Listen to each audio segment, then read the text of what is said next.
Goedenavond, dit is het korte Zeeuwse nieuws van zaterdag 23 mei.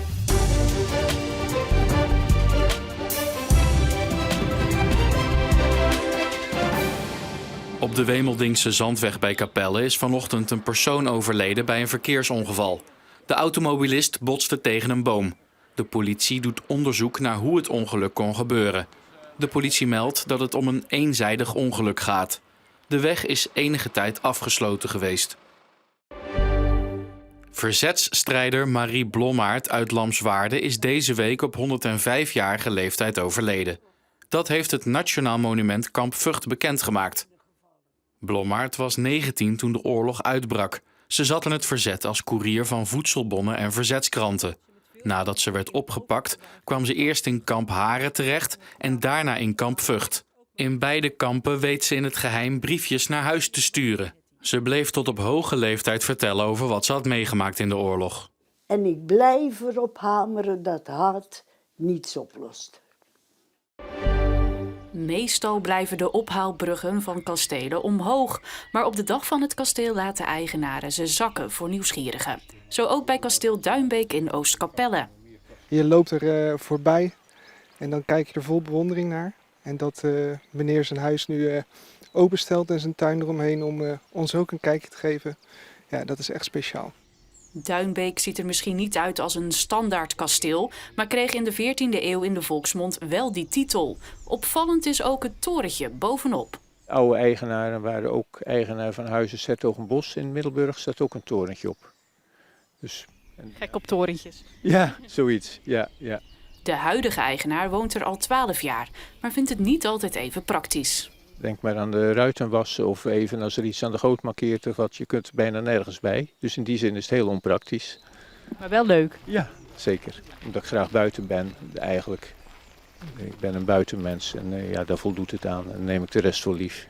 Tijdens de rondleiding mocht de groep ook even binnenkijken. Maar de eigenaar wilde liever niet dat er video-opnames werden gemaakt. De eigenaar heeft het op een hele passende manier onderhouden. Met de filosofie om een stukje geschiedenis in stand te houden. En dat kan je zien. Bij Duinbeek kan je dit weekend niet meer terecht. Maar morgen nog wel bij kasteel Westhoven in Oostkapelle en maandag bij slot Baarland. Bij werkzaamheden voor waterbedrijf Evides in de Koegorspolder bij Terneuzen zijn archeologen gestuit op bewijs dat daar rond 1400 mensen hebben gewoond. En dat blijkt een primeur te zijn. Dit is voor het eerst eigenlijk dat wij een inkijk krijgen in die 15e eeuwse situatie en daarvoor. Want een opeenvolging van stormvloeden in de 14e en 15e eeuw veegde een gedeelte van het Braakmangebied van de kaart en bedekte de geschiedenis met nieuwe lage grond. In die periode had je hier verspreid verdronken dorpen. En die zijn allemaal weggevaagd door die inbraak van de braakman, inclusief eigenlijk het land ertussen. En zo kwam het ultieme bewijs van bewoning naar boven. Hier staat een gebouwtje dat eigenlijk omgeven is door een grote gracht. En in die gracht zit 13e, 14e eeuws materiaal. Dus wij weten dat in die periode, in de 13e, 14e eeuw, hier een gebouw stond die volledig omgracht was. Naast scherven van potten en kruiken gaf de grond een ander pronkstuk prijs. Dit is een pommel van een zwaard of een dolk. En dat wil zeggen dat we dus de bovenzijde hebben gevonden.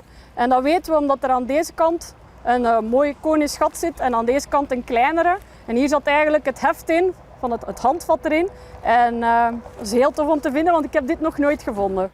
Na alles in kaart te hebben gebracht, gaat een nieuwe waterleiding de grond in en wordt de geschiedenis weer afgedekt. Hoek is nieuw dit seizoen in de tweede divisie, maar doet toch nog op de slotdag mee om de titel. De Treffers ook, de tegenstander van vandaag. En die heeft hier de eerste mooie aanval, pas in de 38e minuut. En dan gaat het via Javairo Pengel mis, een eigen doelpunt. Hij verschalkt zijn eigen doelman. En dat is natuurlijk een tegenvaller voor de ploeg uit Zeeuws-Vlaanderen. Maar het antwoord volgt snel. Jalinio de Nooijer wordt hier neergelegd in het strafschopgebied. En Dinsula kan aanleggen vanaf 11 meter en schiet de 21ste van dit seizoen binnen. En dan moeten we tot diep in de tweede helft wachten voor weer een doelpunt. Aanval van Hoek over rechts. Bal wordt voorgeslingerd en komt dan bij Wout en Engelsman. Die maakte 1-2. De verdediger vertrekt naar Spakenburg. Dit is dus een mooi afscheid. Want Hoek staat nu op de tweede plaats. Met nog maar een paar minuten te spelen. Want Quickboy staat met 1-2 voor in Werkendam. Maar dan valt hier uit de strafschop toch nog de 2-2. Hoek zakt dus naar de derde plaats. Dat is nu even een teleurstelling. Maar het is toch een heel mooi seizoen geweest.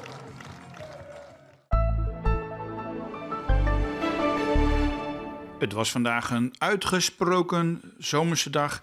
De zon die had veel ruimte, al trokken er af en toe ook wat hoge sluierwolken voorbij. En op de stranden lag het kwik dan net iets lager met een matige zuidwestenwind. Maar overal was het zomers warm en was het vriendelijk weer. Uiteindelijk hebben we vanavond nog lang aangenaam zomerweer met veel zon tot zonsondergang. De wind die draait geleidelijk naar het noordwesten. In de loop van de nacht koelt het langzaam af en krijgen we minimumtemperaturen rond 15 graden. Morgen wordt het opnieuw een warme dag, een zomerse dag. En het is opnieuw ook weer zonnig met wel wat van die hoge bewolking die we vandaag ook hebben gehad.